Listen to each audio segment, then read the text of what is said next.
बाकी लोग फिर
हाँ गुड मॉर्निंग।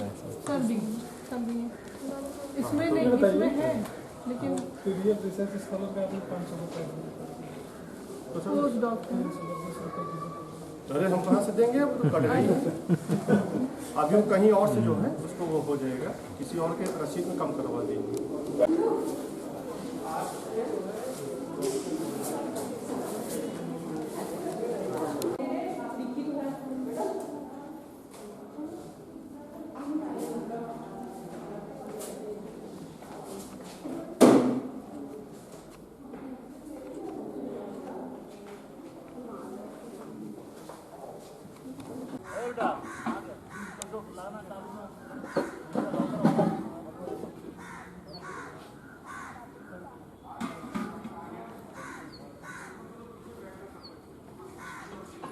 वहाँ तो ठंडा होगा, यहाँ तो लोग कुछ पता ही नहीं चल रहा होगा।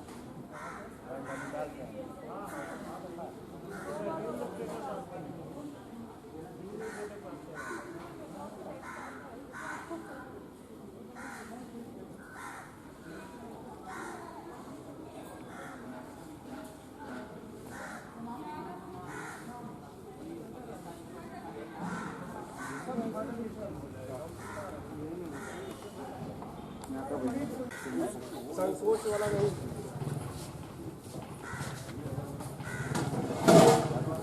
कॉलेज वालों को ये सब जो दिख रहा है लाइटिंग वेटिंग सब अपने हाथ से बनाया।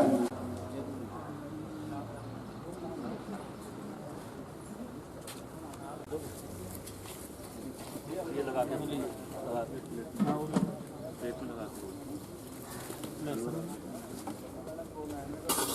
और आइए सर,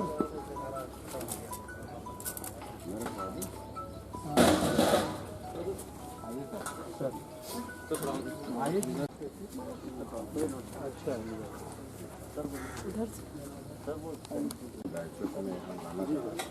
बीच छाँव खड़ा गंगा नदी पार नहीं कर पाया। ठीक है, बढ़िया। रामपुर किस टाइम में आप? सर मैं आपका काम की सेवा 1997 में आया। मैं तो वापसी के समय नहीं पूरा फ्रेश स्टाफ था सर। बाबूनाथ शुक्ला जी थे, थोड़ा ऐसा लगा कि सर भी आ जाएंगे। बाबूनाथ मैं क्या बनाया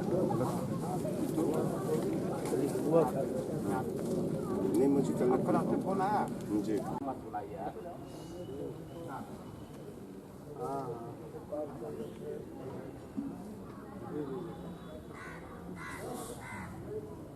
हाँ, इसलिए मैंने कहा आप ही व्यवस्था कर जाएंगे ना, जहाँ सर्विस जो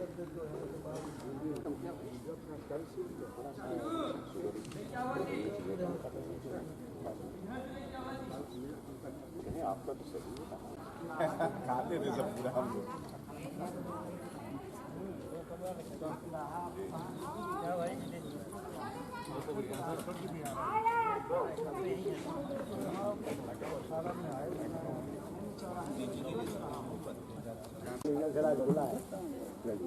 गाड़ी बना रहा है कंटेम का, कल हमने फोन किया उनको, बोले अभी तुम्हारे जो है लीगल सेट करवाना पड़ रहा है, इतना कोई कंटेम है।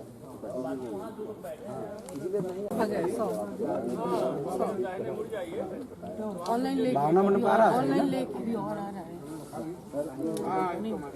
कल देखिए आज बहुत ज्यादा दिख रहे हैं क्या? इधर नहीं रहेंगे दूसरा आइए जिस दिन पंकज सर आए उस दिन आपको याद किया जिस सेमिनार की शुरुआत आपने किया है उसी देखिए लगातार उत्तर बढ़ता है।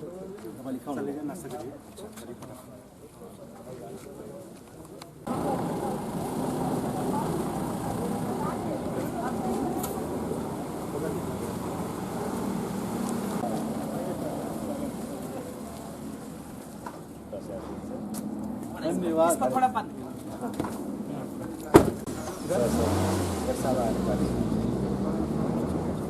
साहब भी तो बेचारे अच्छा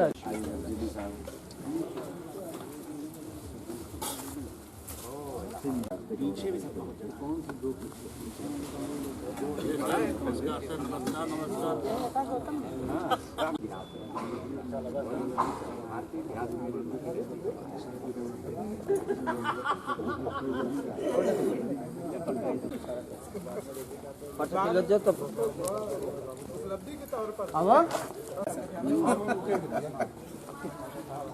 और ये सर अपने गौतम जी हैं सोशियोलॉजी में हैं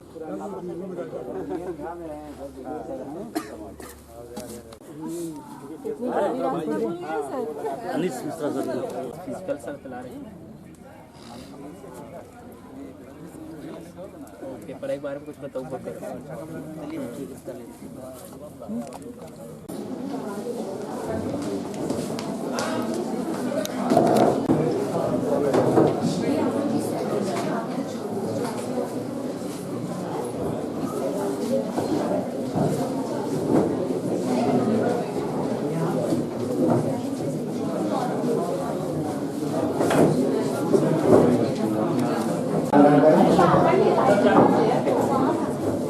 हमारे बीच इलाहाबाद विश्वविद्यालय के प्रोफेसर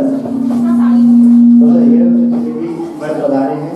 मैं उनसे अनुरोध करना चाहूँगा विशेष अतिथि के रूप में कि मंच पर स्थान ग्रहण करें। हमारे बीच विशेष अतिथि के रूप में डॉक्टर वृंदावन लाल शर्मा सहायक निदेशक उच्च शिक्षा पधारे हैं। मैं उनसे अनुरोध करना चाहूँगा हमारे बीच इलाहाबाद विश्वविद्यालय में हिंदी विभाग के associate professor doctor Rajesh Margar sir, समस्त मंचासीन विशिष्ट अतिथिगण एवं इस राष्ट्रीय संगोष्ठी के संरक्षक प्राचार्य प्रोफेसर मुरलीधर पांडे सर एवं समक्ष बैठे विद्वान विभिन्न महाविद्यालयों से पधारे प्राध्यापक प्राध्यापिकाएं और छात्र छात्राएं, आप सभी का मैं इस मंच से पूरे महाविद्यालय परिवार की ओर से हार्दिक स्वागत और अभिनंदन करती हूँ। इस उद्घाटन सत्र के स्वागत हेतु मैं सर्वप्रथम हमारे मंचस्थ अतिथियों से विनम्र अनुरोध करती हूँ कि आज के इस उद्घाटन सत्र में माँ सरस्वती को माल्यार्पण कर उनके समक्ष दीप प्रज्वलन कर इस राष्ट्रीय संगोष्ठी का उद्घाटन करें मंचस्थ अतिथि।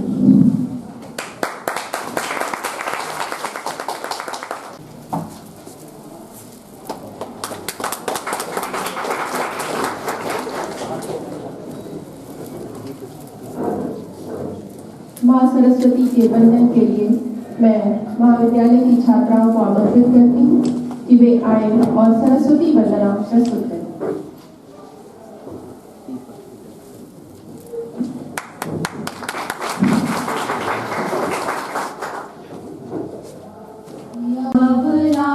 या सुब्रहस्राविता या वीणा वंदिता श्यामा सरस्वती शारदे सर माँ सरस्वती शारदे माँ सरस्वती शारदे सूर्य ब्रह्म शिव विष्णु गजानन जिन चरणों को सेवत है सूर्य ब्रह्म शारदे माँ सरस्वती शारदे माँ सरस्वती शारदे मूरत हम नहीं जाने जननी पूजन वंदन ध्यान को तार दे माँ सरस्वती शारदे माँ सरस्वती शारदे उड़े इस अज्ञान उदधि से उड़े इस अज्ञान उदधि से शारदे माँ सरस्वती शारदे। Thank you.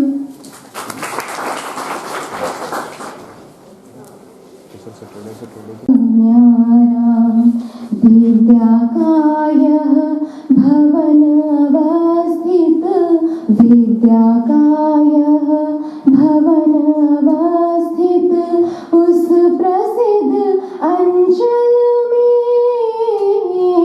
कहते हैं कालीन नगर जिसे पूरे विश्व पटल में कालीनों से सजा नगर यह कालीनों से सजा नगर यह व्यापार जगत का सितारा धन्य धन्य भदोही का गौरव न्यारा यह महाविद्यालय हमारा यह महाविद्यालय हमारा धन्य धन्य भदोही का गौरव न्यारा माँ सरस्वती का यह मंदिर माँ सरस्वती मगरे मी सारे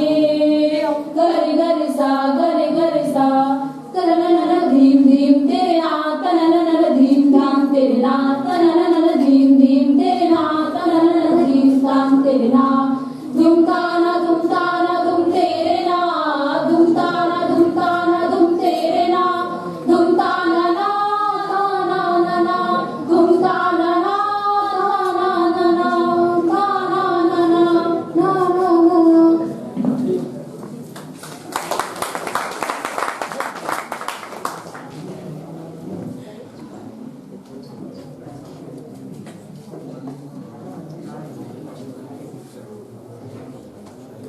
और अब स्वागत के क्रम में मैं सर्वप्रथम हमारे संगोष्ठी के मुख्य अतिथि के स्वागत और अभिनंदन के लिए महाविद्यालय के प्राचार्य से अनुरोध करती हूँ कि उन्हें माल्यार्पण कर उनका स्वागत अभिनंदन करें।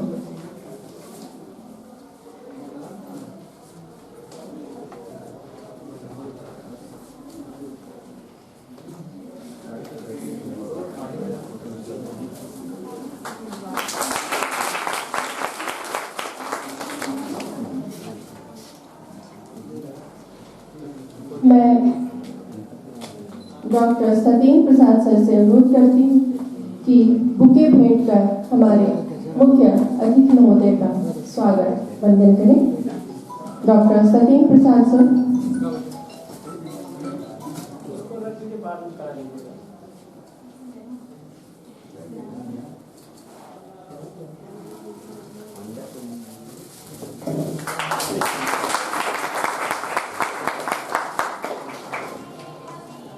मैं डॉक्टर यशवीर सिंह सर से अनुरोध करती हूँ कि हमारे विशिष्ट अतिथि का माल्यार्पण कर उनका स्वागत और अभिनंदन करें। Professor Hiram Chaturvedi, guest of honour,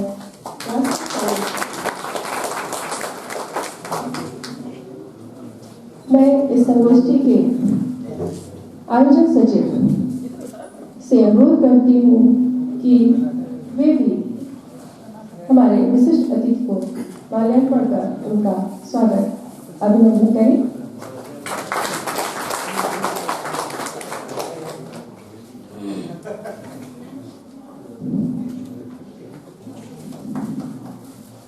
मैं डॉक्टर अनुराग सिंह सर से अनुरोध करती हूँ, डॉक्टर आशुतोष सर से अनुरोध करती हूँ और साथ ही डॉक्टर माया यादव मैडम से अनुरोध करती हूँ कि मंच पर उपस्थित हमारे विशिष्ट अतिथियों को माल्यार्पित कर उनका स्वागत अभिनंदन करें।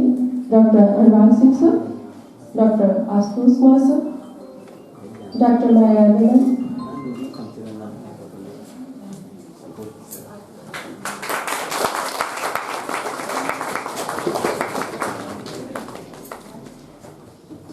मैं हमारे आयोजक सचिव से अनुरोध करती हूँ कि हमारे मंचस्थ अतिथियों को माल्यार्पण कर उनका स्वागत करें। डॉक्टर यशवीर सिंह सर, स्वागत समिति के हमारे संयोजक, आपसे भी अनुरोध है कि मंचस्थ अतिथियों का माल्यार्पण कर उनका स्वागत करें। हमारे प्राचार्य जी का स्वागत करने के लिए मैं हमारे आयोजक सचिव से अनुरोध करती हूँ, माल्यार्पण कर उनका स्वागत अभिनंदन करें।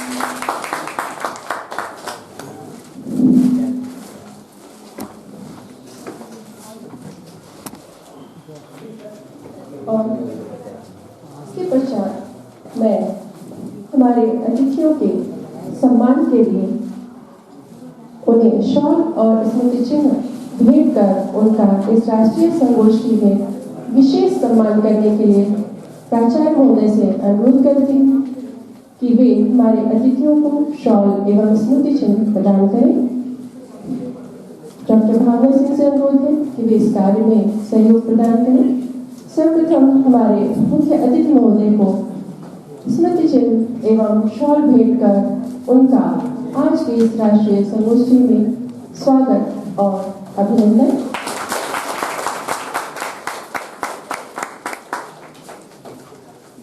हमारे विशिष्ट अतिथियों के क्रम में प्रोफेसर हिरम चतुर्वेदी सर को शॉल एवं स्मृति चिन्ह भेंट कर उनका इस राष्ट्रीय संगोष्ठी में विशेष सम्मान प्राचार्य महोदय।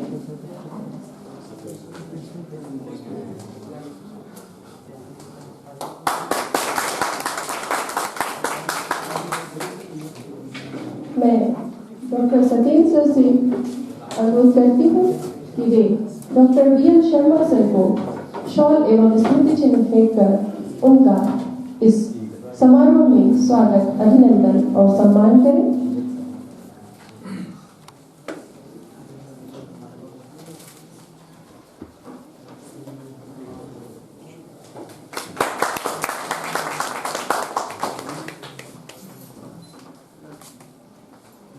मैं डॉक्टर यशवीर सिंह सर से अनुरोध करती हूँ कि डॉक्टर शिवप्रिय त्रिपाठी सर का शॉल और स्मृति चिन्ह भेंट कर स्वागत अभिनंदन और सम्मान करें।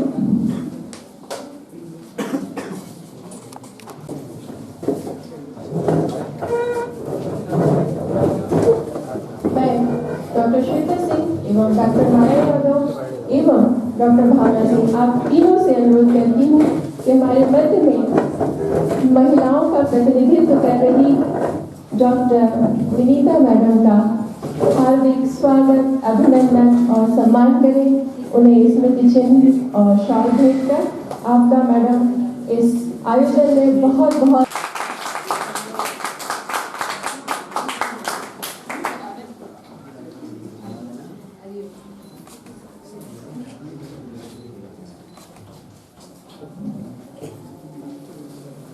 और अब मैं अपनी ओर से और हमारे आयोजन सचिव हम दोनों की ओर से ही हमारे मंच पर उपस्थित अतिथि डॉक्टर राजेश कुमार गर्ग सर के स्वागत अभिनंदन के लिए अनुरोध करती हूँ।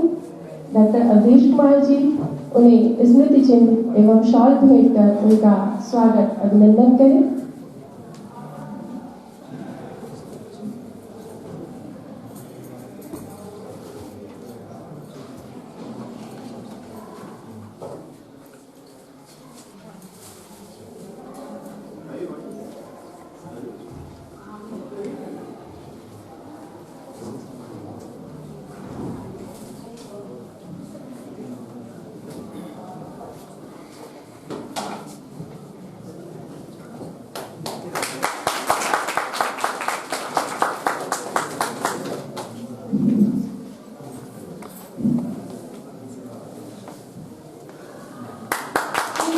श्री गौतम गुप्ता सर।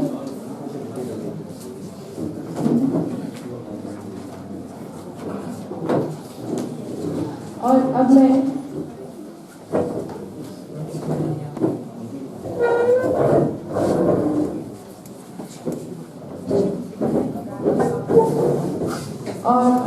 हमारे आयोजक सचिव से अनुरोध करती हूँ कि डॉक्टर ब्रह्मदेव सर को भी स्मृति चिन्ह एवं शॉल प्रदान कर उनका स्वागत अभिनंदन करें।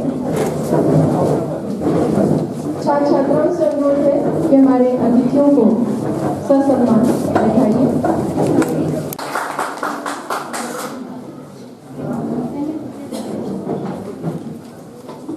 कि हमारे अन्य जो विशेष अतिथि उपस्थित हैं उन्हें भी स्मृति चिन्ह प्रदान कर उनका इस संगोष्ठी में स्वागत अभिनंदन करें। हमारे आयोजन से अनुरोध है कि आप सभी क्रमशः डॉक्टर वीरेंद्र सिंह सर को स्मृति चिन्ह प्रदान कर उनका डॉक्टर सिंह का स्वागत अभिनंदन। मैं डॉक्टर आशुतोष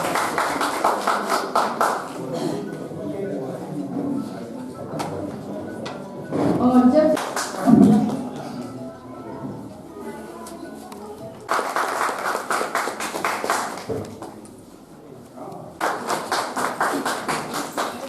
डॉक्टर वेद प्रकाश जी का को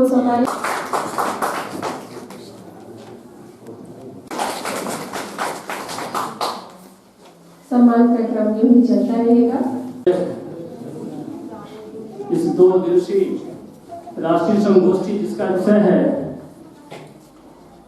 कामकाजी महिलाओं की स्थिति, उनके क्या मुद्दे हैं, उनके सामने चुनौतियां क्या हैं और ये इसका समाधान कैसे हो सकता है, इस विषय पर आयोजित चिंतन मनन संगोष्ठी में हमारे बीच परम आदरणीय डॉक्टर राजीव पांडे मुख्य अतिथि के रूप में उपस्थित हैं। आप संयुक्त शिक्षा निदेशक हैं हमारे विभाग के। राजीव पांडे सर की शिक्षा जो है ये सीसीएस यूनिवर्सिटी अर्थशास्त्र विषय में हुई है। आपने 1990 में राजकीय सेवा 16 में आप क्षेत्रीय उच्च शिक्षा अधिकारी गोरखपुर के पद पर रहे। आप 2017 में पीजी प्राचार्य पदोन्नति हुई आपकी और इस समय आप जो है संयुक्त निदेशक उच्च शिक्षा के पद पर उच्च शिक्षा निदेशालय प्रयागराज में आप कार्यरत हैं। हमारे विशिष्ट अतिथि हमारे बीच में lady doctor BL Sharma ji उपस्थित हैं। आप विभिन्न महाविद्यालयों में रहे। 1995 में राजकीय सेवा में आप आए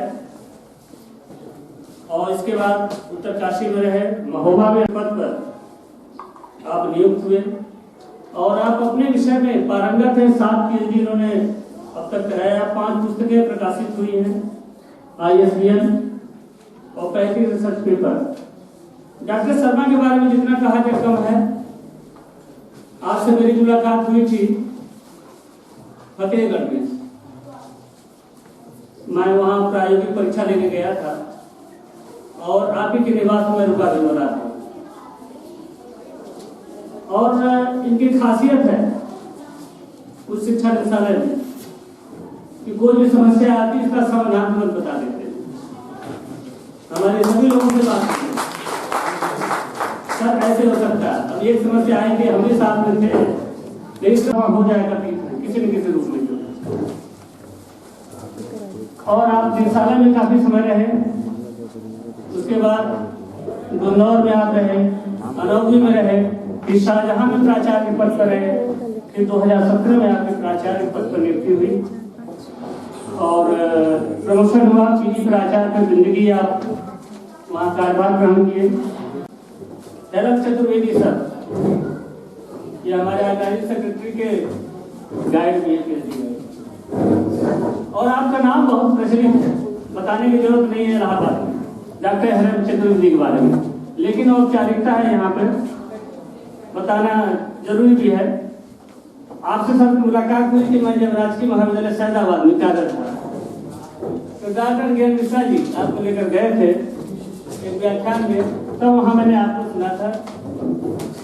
सर आपकी जो आपके बारे में क्या कहा जाए, आप इसमें प्रोफेसर विभागाध्यक्ष जो रहे, बहुत सारी आपकी पुस्तकें प्रकाशित हुई हैं, ये बहुत लंबी लिस्ट जो है। और इसमें अभी डॉक्टर ब्रह्मदेव सर जो है अभी यहाँ मौजूद है, इनकी पुस्तकों का भी पहले मैंने आपकी दो पुस्तकें रखी है, पढ़ी थी। और बताइए, इसे बहुत सारी हैं।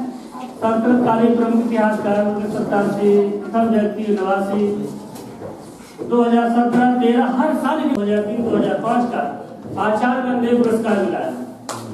साथ महिलाओं को विभाजित 2013 को BBC लंदन से सर्वश्रेष्ठ हिंदी की पुस्तकों में सम्मिलित किया गया था। विभिन्न पत्रिकाओं में आपके नियमित लेख शोध पत्र प्रकाशित होते हैं। रेडियो ज्ञान भाई दूरदर्शन से नियमित वार्ताओं का प्रसारण होता है। और उत्तर प्रदेश सरकारी कक्षाओं में 1 से लेकर कक्षा 8 तक पाठ्यक्रम निर्धारण एवं कुछ प्रकाशन में आप जो है काउंसलर भी हैं, परामर्शदाता भी हैं, और विभिन्न समितियों में विश्वविद्यालय के।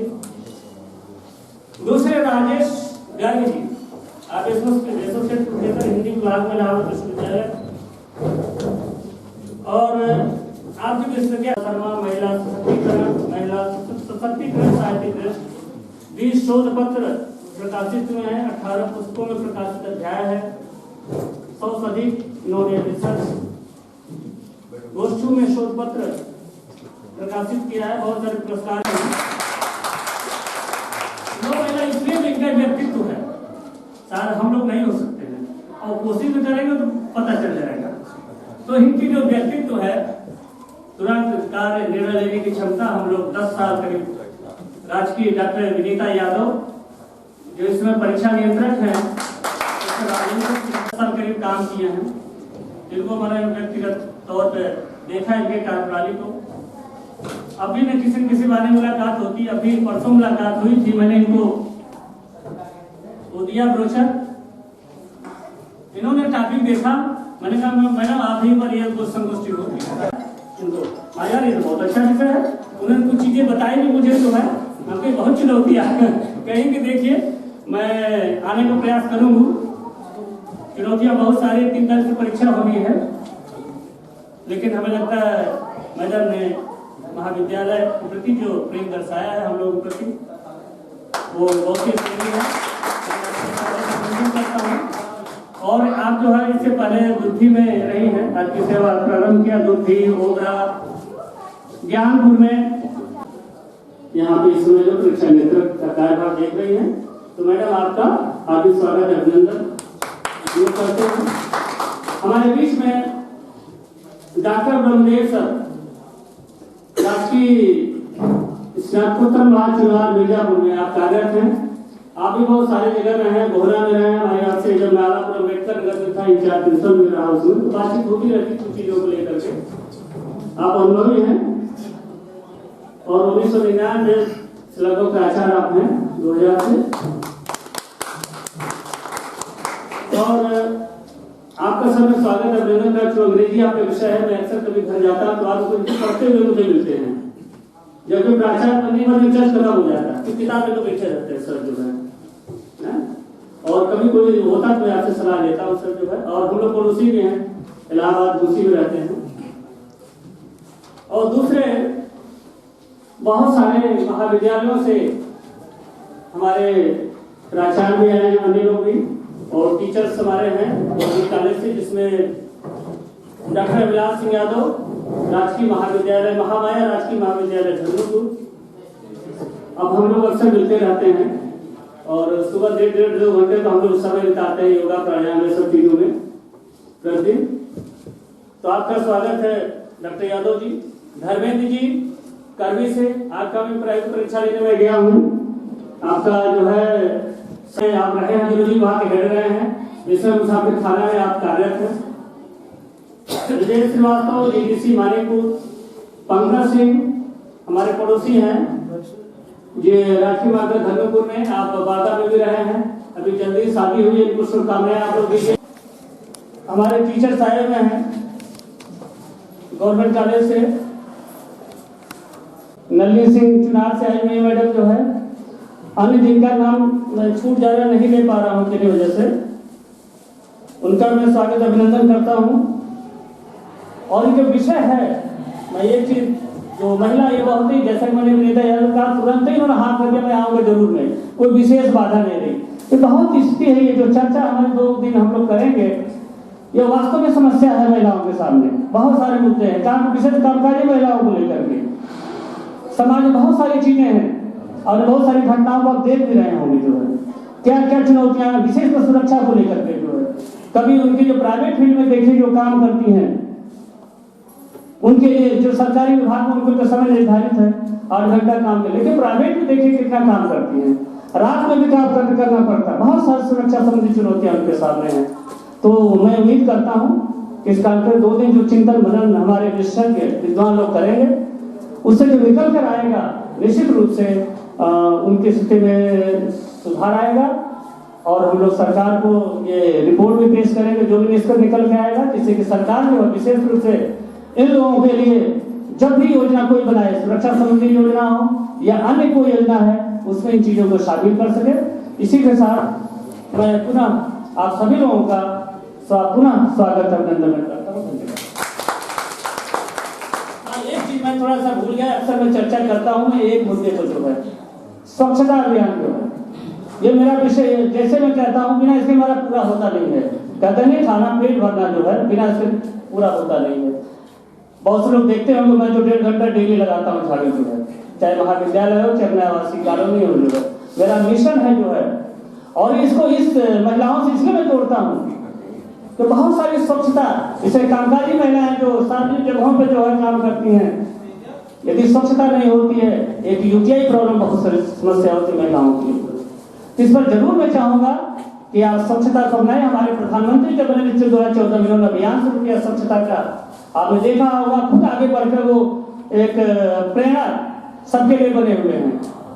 और तभी हमारे प्रधानमंत्री का सपना पूरा होगा, स्वच्छ भारत, स्वस्थ भारत, एक भारत, श्रेष्ठ भारत। जब हम स्वच्छता पर ध्यान देंगे तो मेरा तो मिशन है, मुझे कहीं संकोच नहीं होता है साफ सफाई करने, किसी दरवाजे में झाड़ू से लगवा लीजिए, कहीं भी सफाई करा। मैं ज्ञानपुर गया था, मैंने निवेदन किया कि मैं कुछ स्वच्छता का अभियान आपके महाविद्यालय में चलाना चाहता हूँ। मैंने जो शुरुआत किया सब लोग लगे तो है।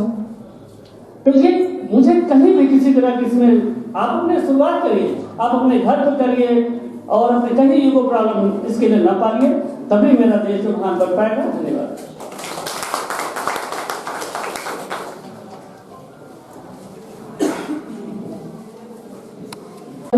अतिथियों को बैच लगाकर उनका इस राष्ट्रीय संगोष्ठी में स्वागत करें ताकि हम उस औपचारिकता को आगे बढ़ा सकें। मैं हमारे प्राचार्य जी से अनुरोध करती हूँ कि मुख्य अतिथि महोदय को बैच लगाएं। आयोजन समिति के प्राध्यापकों से अनुरोध करती हूँ कि वे आए और शीघ्र बैच लगाकर इस संगोष्ठी की औपचारिकता को पूर्ण करें। सर को आप बैच लगाएं जहाँ कहते हैं।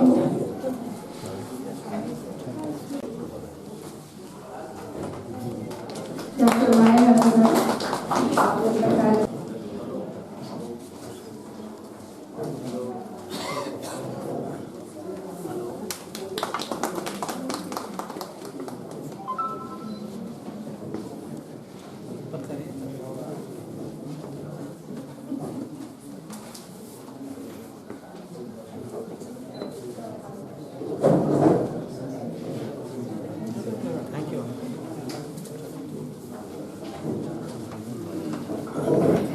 जो सामने अधिग्रहण संगोष्ठी की जो परिकल्पना है मैं उस पर 2 शब्द कहना चाहूँगी। इस संगोष्ठी की जब मैंने परिकल्पना की थी तो जब हमारे पास यह सूचना आई कि आपको संगोष्ठी कराना है, शासन की ओर से पत्र आया, तो हमारे पास केवल 1 दिन का समय था प्रपोजल भेजने के लिए। अचानक प्रपोजल भेज देना बिना किसी विषय पर विचार विमर्श किए, यह उचित नहीं होता है। लेकिन एक कामकाजी महिला के मन में हर वक्त ये चलता रहता है, एक चुनौती उसके सामने खड़ी रहती है कि मुझे इतने निश्चित कार्यस्थल सबके लिए उसने समय बांट रखा है, इतने बजे उठना, तो ऐसा कुछ था ही नहीं कि मुझे पढ़ना होगा, खोजना होगा, सर्च करना होगा, रिसर्च करना होगा और तब कहीं जाकर मैं एक प्रपोजल बना पाऊंगी और उसे प्रस्तुत कर पाऊंगी। तो इतने शॉर्ट नोटिस पर यही एक प्रपोजल मेरे मन में था और मुझे लगा बड़ा सुनहरा मौका मिला है, कहीं चूक न जाए। किसी से नहीं पूछा मैं क्षमा चाहूंगी, मैंने प्राचार्य जी से भी अनुमति नहीं ली और मैंने यह प्रपोजल भेज दिया। मेरा सौभाग्य था कि हमारे प्राचार्य जी उस समय निदेशालय में मौजूद थे, वहीं से उन्होंने प्रपोजल निकाला और उस पर साइन करके कुछ उन्होंने साइन किया और तुरंत उसे निदेशक महोदया के समक्ष प्रस्तुत किया। और मैं निदेशक महोदया की भी बहुत ऋणी हूँ जिन्होंने भी उसे शासन को भेज दिया। मैं आप सब के प्रति बहुत बहुत आभार व्यक्त करती हूँ। और हमारे यहाँ परीक्षाएं चल रही हैं, बहुत व्यस्तता थी, महाविद्यालय के कार्यक्रम चल रहे थे, पता नहीं इस विषय को कोई महत्व देगा या नहीं देगा, कहीं व्यक्तिगत ना ले लिया जाए, ये चुनौतियां मेरे सामने थी। बहुत सारे ऐसे रिस्पॉन्सिबिलिटी का स्थान ही है, लेकिन हमारे सामाजिक मुद्दे, हमारी मानसिकता, हमारी सोच, भारतीय समाज, पितृसत्तात्मक समाज कहीं न कहीं तो केवल पुरुषों के मनस को ही नहीं, स्त्रियों के मनस को भी बना है।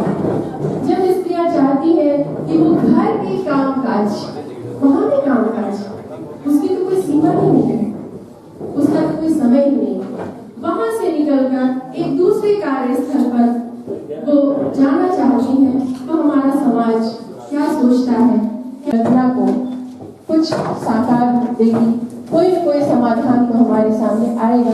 जो पूर्व में समाधान दिए गए हैं उन पर भी विचार विमर्श होगा कि क्या वो समाधान सही है या कुछ और भी ऐसे समाधान हैं जो इस चुनौती को, इन मुद्दों को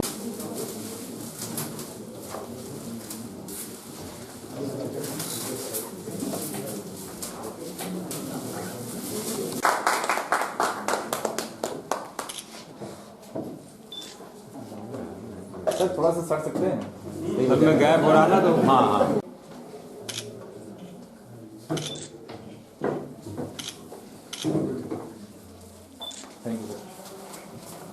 आमंत्रित करती हूँ वे आए और अपना कीनोट प्रस्तुत करें।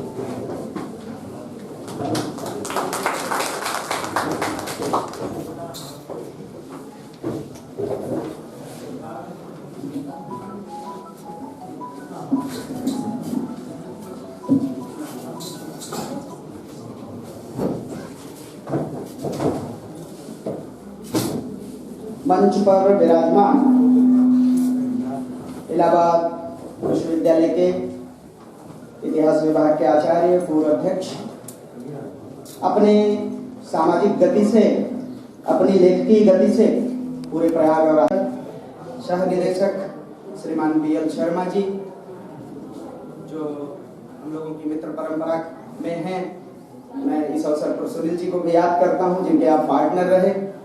श्रीमान शीलप्रिय त्रिपाठी जी, प्राचार्य नैनी PG कॉलेज, आदरणीय विनीता यादव जी, जिनको लेकर विषय उठा है कि अभी उन्हीं पर विमर्श ही संगोष्ठी का विमर्श है, ऐसी आदरणीय डॉक्टर विनीता जी, ब्रह्मदेव जी, धर्मेंद्र जी, आदरणीय प्राचार्य मुरलीधर राम जी, कार्यक्रम की समन्वयक डॉक्टर वर्षा रानी जी, उनके जो इस विषय के को सोच पाने का अवसर देने वाले उनके सम्मान्य पतिदेव आदरणीय डॉक्टर ब्रजेश सिंह जी, और कार्यक्रम की योजना को बहुत गंभीरता से देख रहे ऐसे श्रीमान अवधेश। मुझे विषय रखने को कहा गया है। यह विषय रखने और चिंतन करने जैसा नहीं है। यह विषय हमारे मनों का विषय है। यह विषय हमारी आत्मा से जुड़ा हुआ विषय है।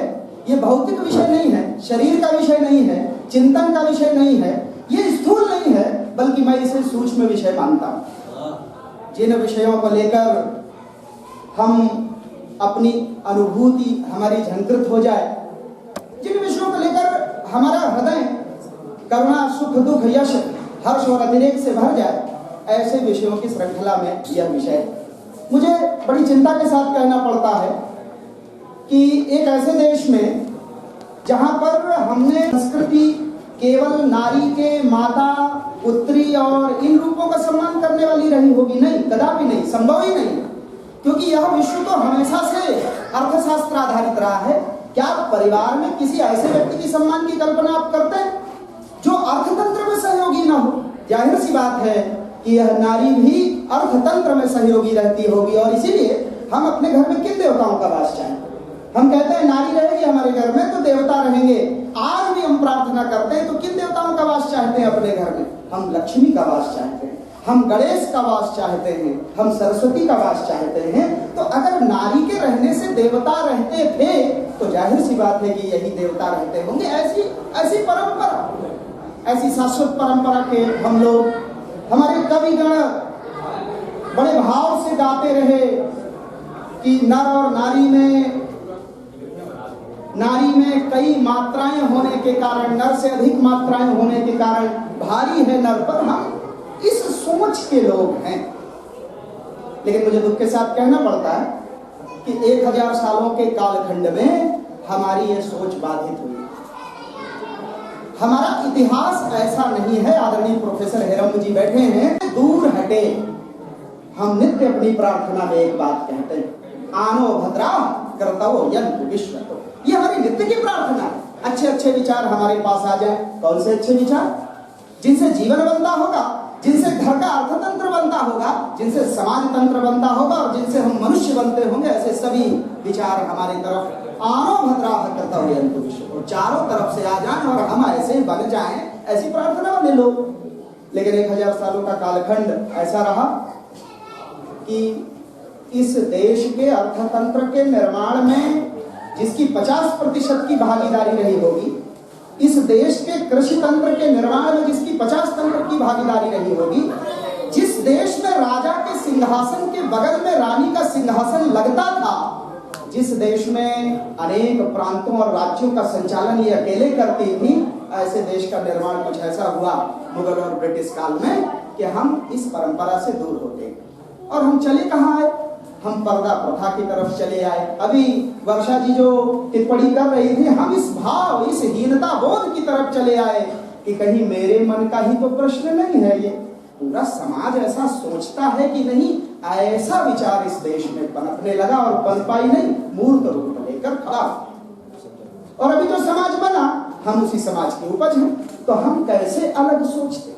मैं इसीलिए कहता हूं कि यह विषय अर्थतंत्र भर का विषय नहीं है, ये मन का विषय है।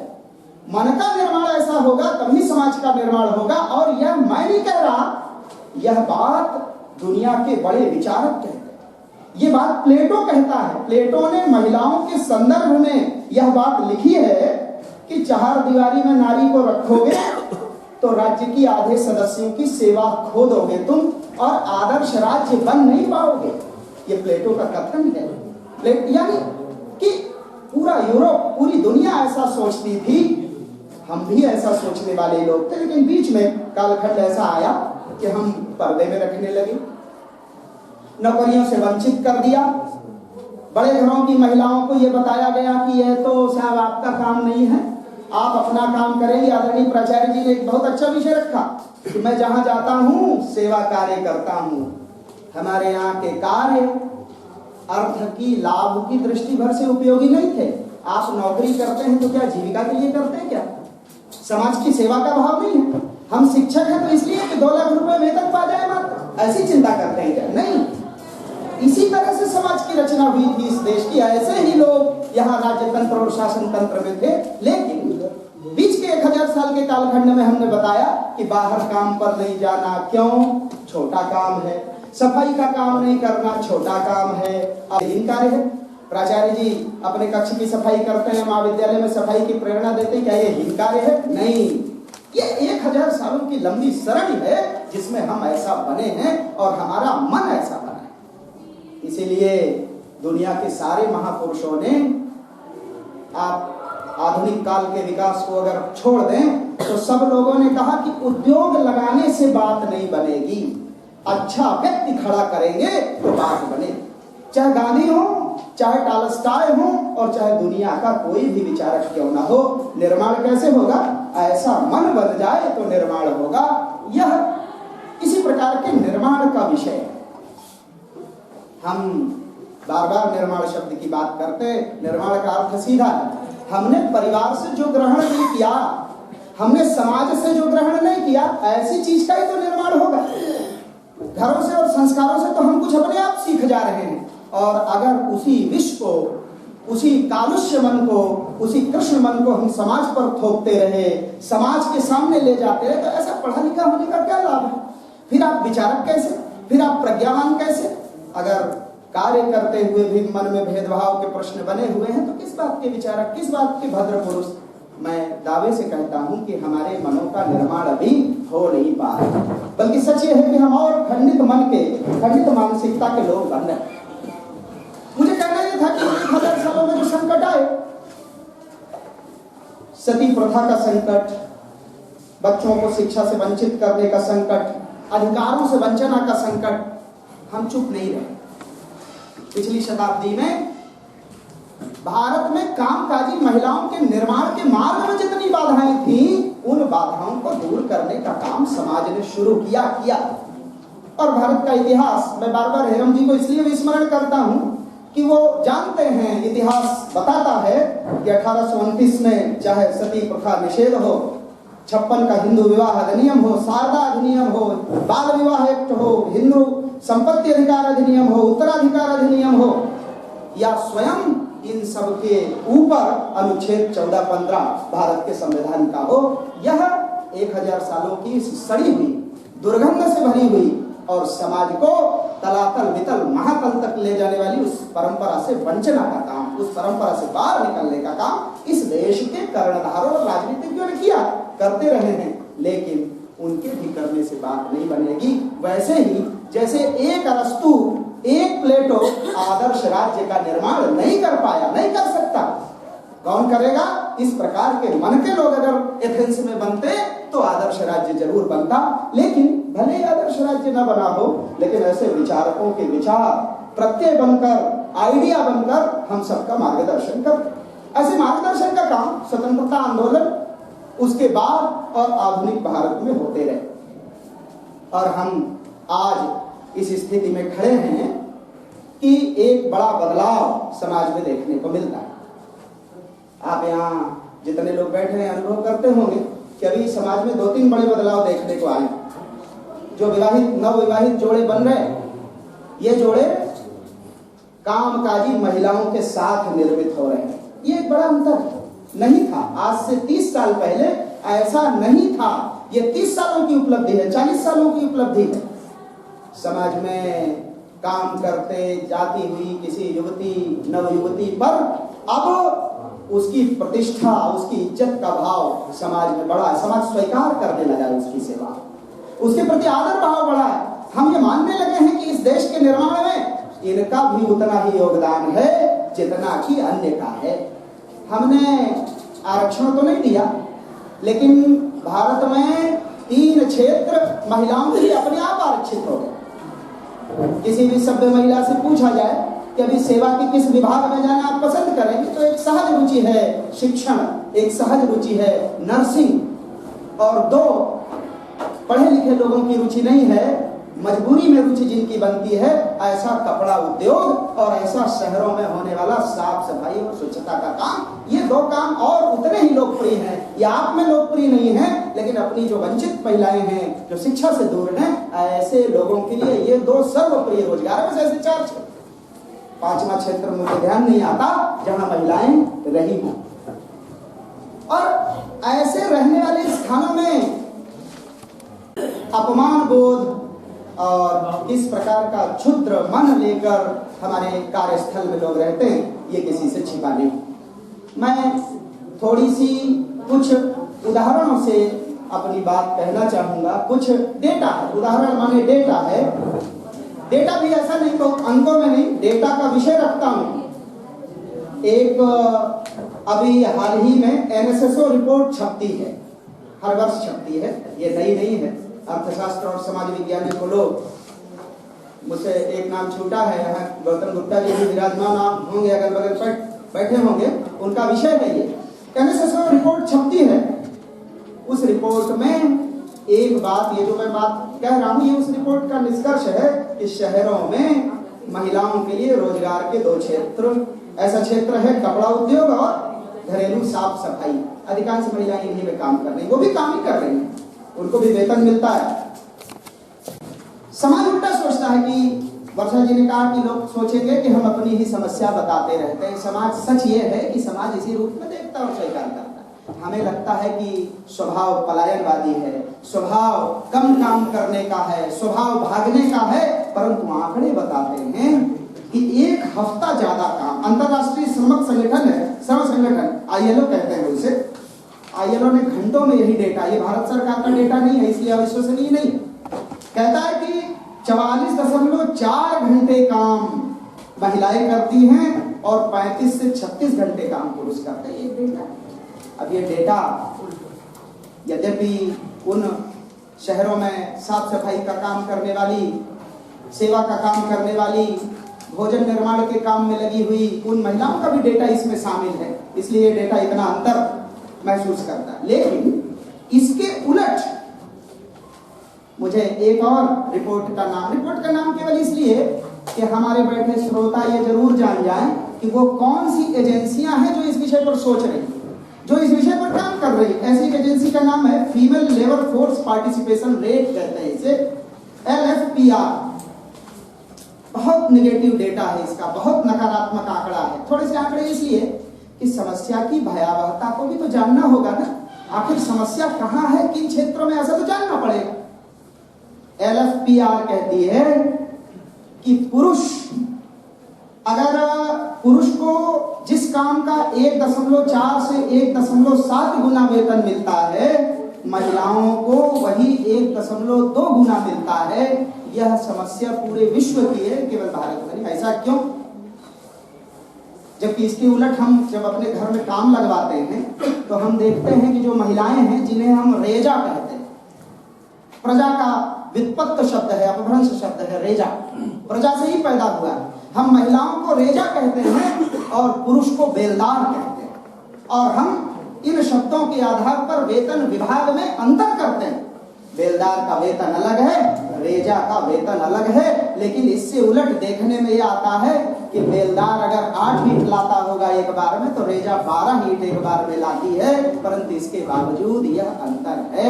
यह अंतर दरअसल मनोविकृति है, यह अंतर मन का है, यह संस्कार जन्य है, यह डेटाबेस अंतर है ही नहीं। क्योंकि अगर डेटाबेस होता तो ज्यादा ईंट लाने वाले को तवज्जो नहीं चाहिए।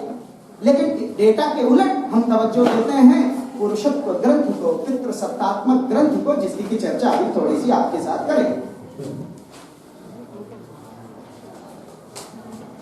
भारत लेबर फोर्स सर्वे की दृष्टि से और विशेष रूप से महिलाओं के सर्वे की दृष्टि से दुनिया में नीचे से 140 देशों का डेटा है ये।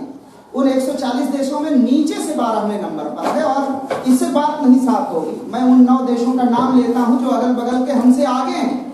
ये है यमन, ये है सीरिया, ये है जॉर्डन, इराक, अल्जीरिया, ईरान, और छोड़िए सोमालिया जैसा देश भी हमसे ऊपर।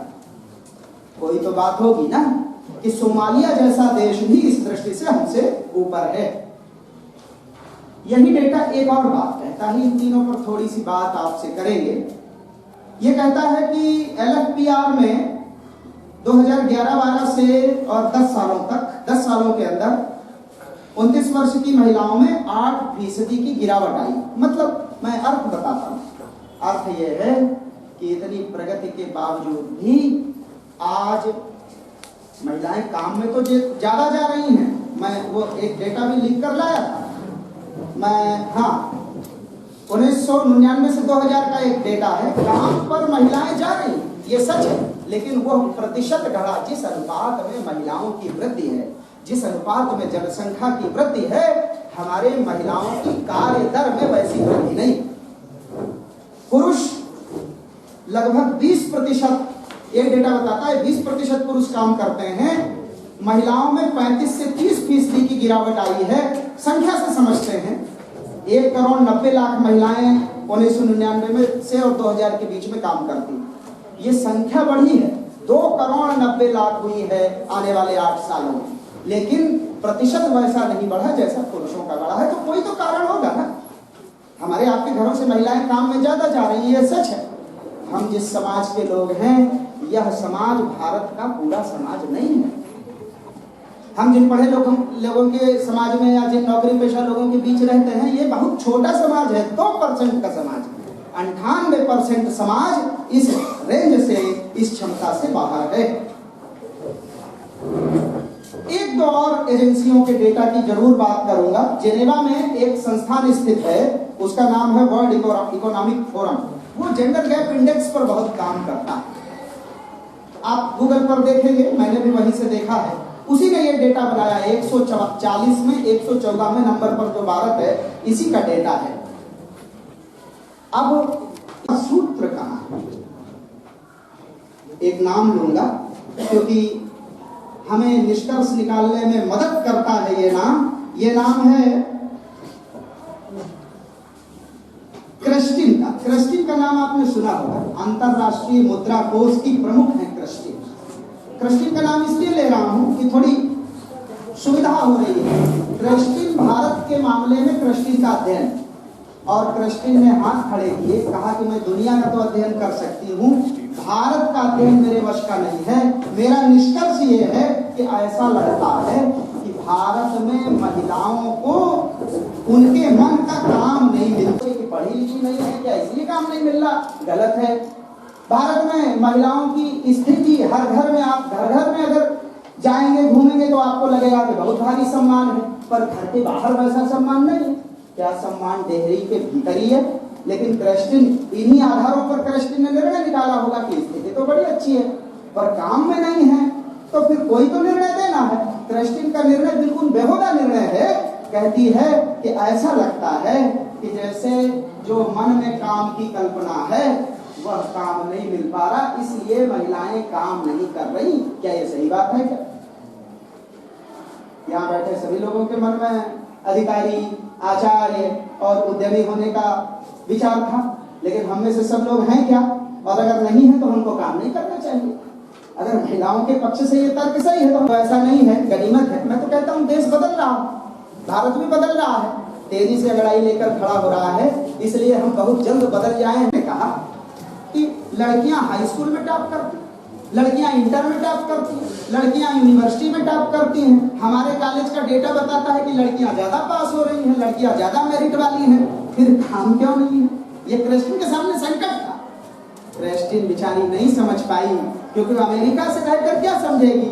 जड़ें हमारी संस्कृति में, जड़ें हमारे परिवेश में, और जड़ें हमारे मन में गहरी कर काम करने के लिए। और काम भी कैसा? देश के निर्माण का काम, देश की अर्थव्यवस्था को गति देने का काम, देश में सेवा क्षेत्र में सक्रिय सहभागिता का काम। पूरा देश मंत्र पढ़ता है, प्रार्थना करता है, नमस्ते सदा वत्सले मातृभूमि त्वया हिंदू भूमे सुखम वर्धित्वम। पूरा देश पढ़ता है।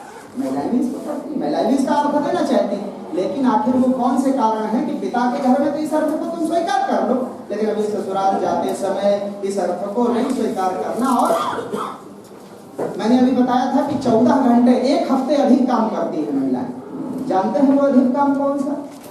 वो अधिक काम है, जैसे वर्षा जी कह रही थी कि हम 4 बजे से उठ जाते हैं, स्लॉट बना रखा है हमने, भोजन भी बनाएंगे, बच्चों का पालन पोषण भी करेंगे, दूसरे काम भी करेंगे, और वो सब तो काम करेंगे जो ब्रजेश जी जितने काम करते हैं वो भी करेंगे। इसी अर्थ में अधिक काम है। मैं आपका ध्यान आकृष्ट कराना चाहता हूँ इस बात की तरफ कि इसी अर्थ में अधिक काम है, और इसी को डेटा के रूप में ये जब अध्ययन में आता है तो हम हतप्रभ होते हैं कि कार्यालयों में ऐसे कैसे अधिक काम करते हैं। ज्यादा काम जीवन में करती हैं, यह एक डेटा है। लेकिन इसके बावजूद विसंगति क्या है?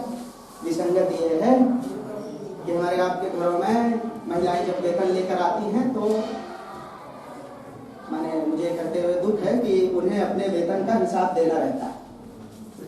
अगर घर में नौकर चाकर हैं तो ये कहा जाता है कि साहब आपकी सुविधा के लिए हैं ये, इसलिए उनका वेतन भी उन्हीं को देना पड़ता है। ये सामान्य दृष्टि है, सामान्य रूप में ऐसा दिखता है। एक और बड़ा संकट कामकाजी महिला, ये संकट जापान से, मैं इसका जापान का एक घटना बताऊंगा, जापान का एक डेटा है, क्योंकि उससे बात स्पष्ट हो जाएगी जो मैं कहना चाहता हूं।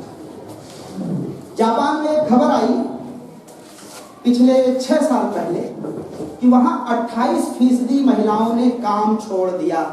जापान ऐसा देश नहीं है हमारी तरह का, वहां सारी महिलाएं काम करती हैं लगभग, लेकिन पिछले 8-10 वर्षों में 28% लोगों ने काम छोड़ दिया। क्यों छोड़ दिया होगा?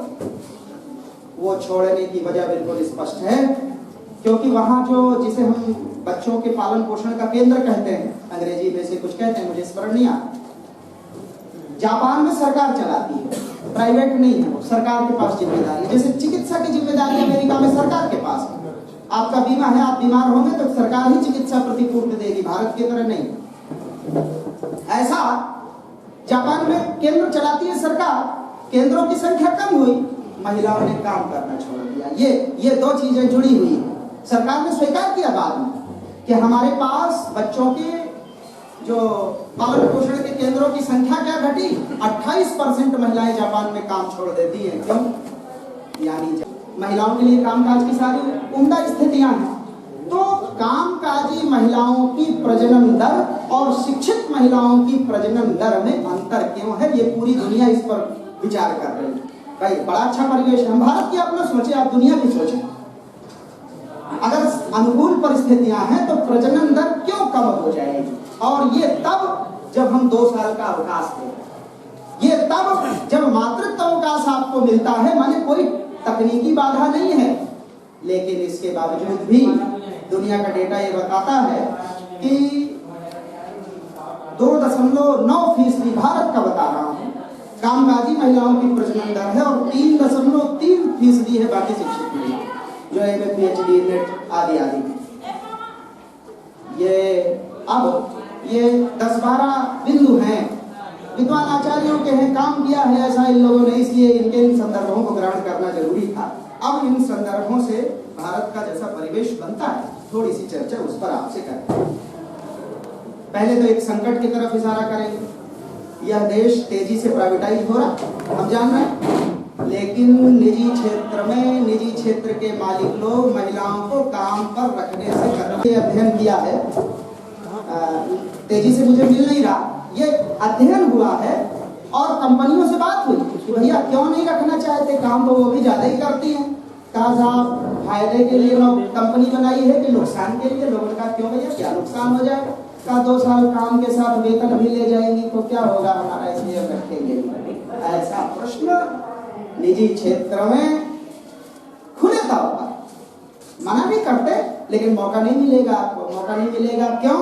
क्योंकि 2 साल सवैतनिक अवकाश आपको देना पड़ेगा। प्राचार्य जी बैठे हैं हमारे यहाँ विश्वविद्यालय में, कई ऐसे आचार्य हैं जो आचार्याएं हैं जो 4थे पन में हैं, लेकिन उन्होंने मातृत्व का अवकाश लिया है। हेरम सर हंस रहे हैं,